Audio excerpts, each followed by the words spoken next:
Estamos aquí en la casa del Señor y yo quería, antes de participar de este momento tan emotivo, porque representa recordar la obra del Señor Jesucristo por nosotros, que leamos en el libro de Éxodo un versículo. Éxodo capítulo 11, vamos a buscar allí.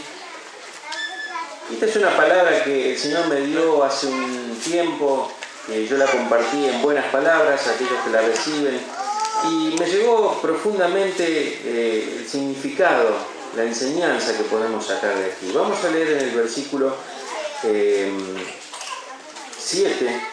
del capítulo 11 de Éxodo, lo siguiente dice allí la palabra de Dios, Éxodo 11, 7. Pero contra todos los hijos de Israel, desde el hombre hasta la bestia, ni un perro moverá su lengua, para que sepáis que Jehová hace diferencia entre los egipcios y los israelitas. Creo que todos conocemos, aún aquellos que tal vez nos visitan, la historia de las plagas que hubo sobre Egipto. Hasta se han hecho películas, se han escrito libros, se han hecho comentarios, hay también documentales sobre estos, ¿no es cierto?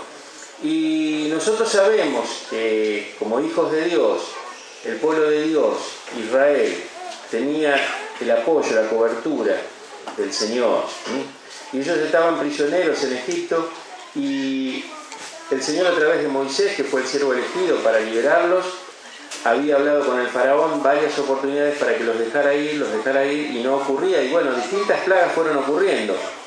Pero dice la palabra de Dios que la plaga más terrible ocurrió cuando en ese momento, dice la palabra de Dios, que Dios decidió quitar la vida de todos los primogénitos, así de los hombres como de las bestias, dice. Es decir, que no había casa de egipcio que no estuviera lamentando una pérdida. Allí, en todo Egipto, ocurrió este terrible juicio de parte de Dios. Pero ¿qué dice el versículo que hemos leído? Pero contra los hijos de Israel, desde el hombre hasta la bestia, ni un perro moverá la lengua.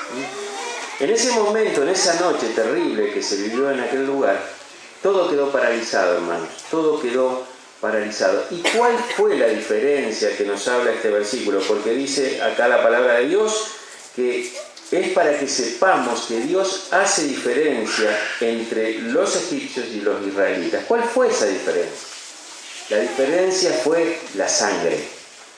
La sangre. El capítulo 12 dice la palabra de Dios que Dios les dio la orden de celebrar la Pascua.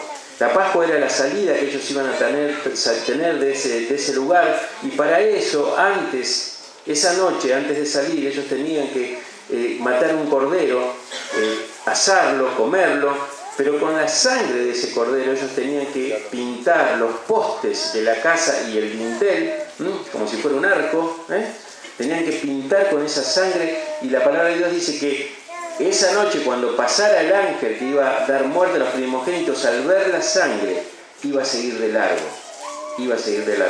Y ¿saben una cosa, hermanos? Así también sucede con Cristo. Cuando nosotros entendemos que el sacrificio de Cristo, que derramó su sangre por cada uno de nosotros, es suficiente para cubrirnos, para salvarnos, para perdonarnos, para limpiarnos, es lo único que nosotros necesitamos. Y esa es la diferencia que hace entre cualquiera que no conoce a Dios, que vive en este mundo, sin Dios, sin Cristo, sin esperanza, y nosotros. La diferencia, ¿cuál es? La sangre de Cristo, hermanos. Y gracias a Dios, porque el Señor Jesucristo derramó su sangre por cada uno de nosotros. ¿Para qué? Para que nosotros pudiéramos tener vida. Y simplemente nosotros tenemos que creer que eso es suficiente. Así como los israelitas pensaron, pero ¿será suficiente que pintemos con la sangre? Y si pasa algún error y se comete algún error, no, la sangre fue suficiente para que el ángel que pasaba esa noche no matara a ningún israelita. Y yo quisiera leer por último, antes de que participemos de este momento, un versículo que se encuentra en el libro de Apocalipsis, capítulo 5 y versículo 6, y que lo tengamos presente, que dice: al que nos amó y nos lavó de nuestros pecados con su sangre y nos hizo reyes y sacerdotes para Dios, su Padre, a Él sea gloria e imperio por los siglos de los siglos. Amén. Amén, Señor. Gracias porque el Señor Jesucristo nos amó y con su sangre nos lavó, dice acá la palabra. ¿Para qué? Para que podamos ser reyes y sacerdotes delante de su Padre Dios. ¿Cuántos privilegios hermosos que tenemos simplemente por confiar en la obra del Señor Jesucristo?